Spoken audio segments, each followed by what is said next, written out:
తిరుపతి జిల్లాలో కోర్టుకు బాంబు బెదిరింపులు వచ్చిన నేపథ్యంలో ఒక్కసారిగా అలర్ట్ అయినటువంటి పోలీసులు పూర్తి స్థాయిలో కూడా తనిఖీలు చేపట్టడం జరిగింది. ఉమ్మడి జిల్లా వ్యాప్తంగా చిత్తూరు, కుప్పము, ఇట్లా మదనపల్లి, ఇట్లా పలు ప్రాంతాల్లో ఉన్నటువంటి కోర్టులకు సంబంధించి పెద్ద ఎత్తున బాంబు పెట్టినట్లు కూడా ఆగంతుకులు మెయిల్ ఇచ్చిన నేపథ్యంలో ఒకసారిగా పోలీసులు పూర్తి స్థాయిలో కూడా కోర్టుల వద్ద పెద్ద ఎత్తున భద్రతను కట్టుదిట్టం చేయడం జరిగింది.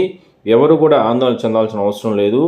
అంటే అనుమానిత వ్యక్తులు, అనుమానిత బ్యాగులు, అదంటే ఇలాంటివి అనుమానిత వాహనాలు మీ ప్రాంతాల వద్ద ఉంటే కానీ వెంటనే పోలీసులకు సమాచారం అనేది చెప్తున్నారు. ఈరోజు మన తిరుపతి ఎస్పీ గారి ఉత్తర్వుల మేరకు మా డిఎస్పీ గారి ఆధ్వర్యంలో కోర్టుకు బాంబు మెయిల్ వచ్చినదనేటువంటి విషయం తెలిసి ఇమీడియట్లీ ఎస్పీ గారు ఆధ్వర్యంలో మాకు బాంబు స్క్వాడ్, డాగ్ స్క్వాడ్ పంపడం జరిగింది. దాని మీద మొత్తం కోర్టులో అన్ని కోర్టులను, తర్వాత కోర్టు ప్రాంగణంలో ఉన్న వాహనాలను అన్నీ తనిఖీ చేయడం జరిగింది.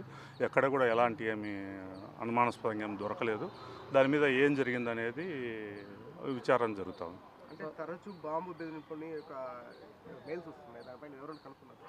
అది ఇంతకుముందు కూడా జరిగినాయి కదా. ఇంతకుముందు కూడా దాని మీద కేసు నమోదు చేసిన తర్వాత ఎవరు అనేది టెక్నికల్గా కనుక్కొని వాళ్ళ మీద అరెస్ట్ చేయడం జరుగుతుంది, యాక్షన్ తీసుకోవడం జరుగుతుంది. అది ఇప్పుడు ఇంకా మిగతా చోట్ల ఎక్కడెక్కడ తనిఖీ?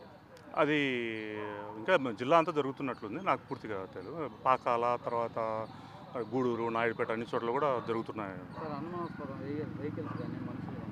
ఎవ్వరు ఏమీ లేదు. క్షుణ్ణంగా బాంబు స్క్వాడ్ మరియు డాగ్ స్క్వాడ్తో కోర్టు ప్రాంగణం అంతా చెక్ చేయడం జరిగింది. ఎక్కడ కూడా ఎలాంటి అనుమానాస్పదం లోపల కోర్టు హాల్లో కూడా చెక్ చేయడం జరిగింది. ఎక్కడ ఏమి మార్నింగ్ వచ్చింది, మాకు మధ్యాహ్నం నుంచి స్టార్ట్ చేసినాం, ఇప్పటికే కంప్లీట్ అయింది.